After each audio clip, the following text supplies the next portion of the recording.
नमस्ते दोस्तों, आज मैं आपको सिखाऊंगा बड़ी संख्याओं को एचसीएफ निकालना। तो कैसे सीखेंगे, देखिए।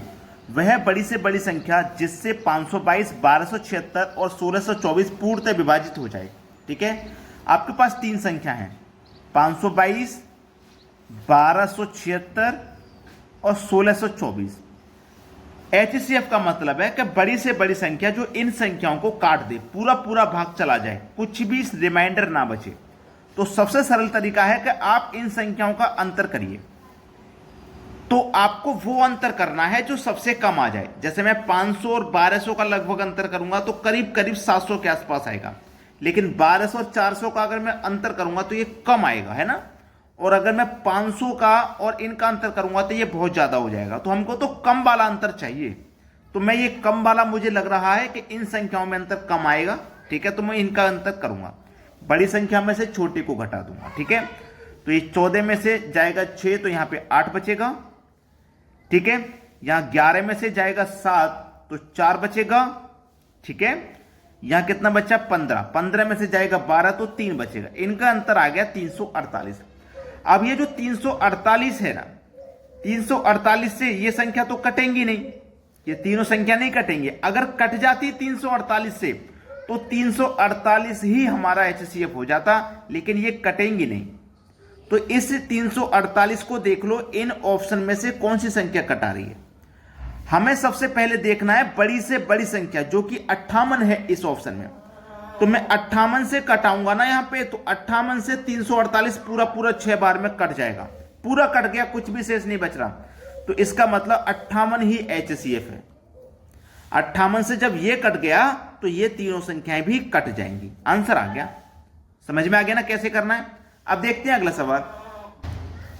अगला सवाल है, वह अधिकतम संख्या क्या है जिससे 554, 722 और 1142 से भाग देने पर 8 शेष बचे।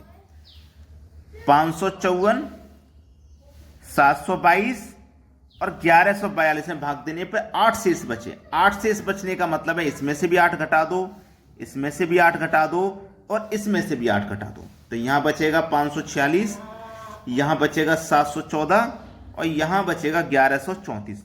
ठीक है, ये बच गया। अब इनके बीच का अंतर करिए, तो सबसे कम अंतर आएगा इन दोनों संख्याओं के बीच में। 546 और 714 के बीच में सबसे कम अंतर होगा। अगर इन दोनों का अंतर करेंगे तो ज्यादा होगा, और पहली संख्या का तीसरी का करेंगे तो भी अंतर ज्यादा होगा। तो इनका अंतर आएगा 168। तो 168 को देख लीजिए, कौन सी संख्या ऐसी जो काट देगी। अगर 168 से कट जाता है तो 168 ही हमारा आंसर हो जाएगा, लेकिन 168 से नहीं कटेगा। अगर कट सकता था तो ऑप्शन में दिया जाता है ना। तो 168 को देख लो कौन सी संख्या काटेगी।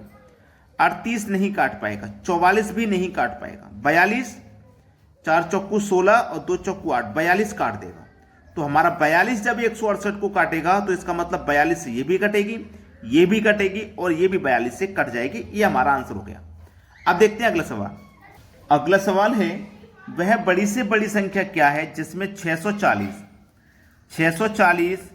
710 और 1526 से भाग देने पर इतना इतना शेष बचे। कितना, 11 शेष बचे तो 11 घटा दो, 7 शेष बचे तो 7 घटा दो और 9 शेष बचे तो 9। पिछले क्वेश्चन में समान शेष बच रहा था तो हमने सभी में से समान घटा दिया। यहां पे इतना इतना बच रहा है तो इतना इतना घटा देंगे। तो यहां पे घटाने के बाद बचेगा इतना, यहां बचेगा इतना और यहां बचेगा इतना घटाने के बाद में। ठीक है, चलिए अब इनका सबसे कम अंतर कौन सी संख्याओं में आएगा। इन दोनों में आएगा सबसे कम अंतर। 600 700 के पास में तो लगभग 100 के आसपास अंतर लगना है ना, और इनका तो करीब 700 800 के पास अंतर है, इनका भी 700 800 के पास अंतर है। तो सबसे कम वाला लेना है। तो यहां पे अंतर आएगा 74। तो देखो इस 74 को ऑप्शन में से कौन सी संख्या कटा देगी, 37। 37 दूनी 74, तो इसका मतलब 37 से ये तीनों संख्याएं कट जाएंगी। 37 हमारे सवाल का सही जवाब है। अब देखते हैं अगला प्रश्न। अगला प्रश्न है, वह सबसे बड़ी संख्या क्या है जिससे ये सभी संख्या भाग देने पर समान शेष बचे। क्या करना है, समान शेष बचना है। चलिए, हमारे पास संख्या 723, 876, 978 अंतर करेंगे तो सबसे कम अंतर कहां पे आएगा। देखो, अगर मैं इन दोनों का अंतर करता हूं तो यहां पे 153 है, और इन दोनों का मैं अंतर करता हूं तो 102 अंतर है। तो मेरे पास सबसे छोटी संख्या 102 है। तो 102 को कौन सी संख्या काटेगी? आप कहोगे सर 51 से 2 बार में कट जाएगा 102, तो 51 ही मेरा सही जवाब है। सभी को प्रश्न समझ में आ गया ना? वीडियो को सभी बच्चे लाइक करें और शेयर कर दें। इतनी बड़ी संख्याओं का HCF बड़ी ही आसानी से निकाल पाओगे। वीडियो देखने के लिए बहुत बहुत धन्यवाद।